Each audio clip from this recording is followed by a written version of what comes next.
Alam niyo po guys, pagod na kami sa mga trabahong ito. Tingnan yung mata namin, sobrang nakakaantok talaga. At tingnan mo naman yung jowa ko, pumapayat na. Minsan lang kumain. At gusto ko pong humingi ng tulong sa traffic tulpo.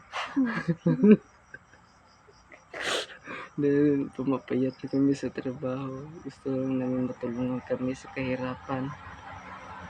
Pati yung cellphone ng jowa ko, maliit.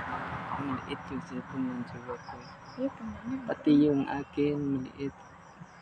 Saka maliit din yung sa kanya. Kapapagod.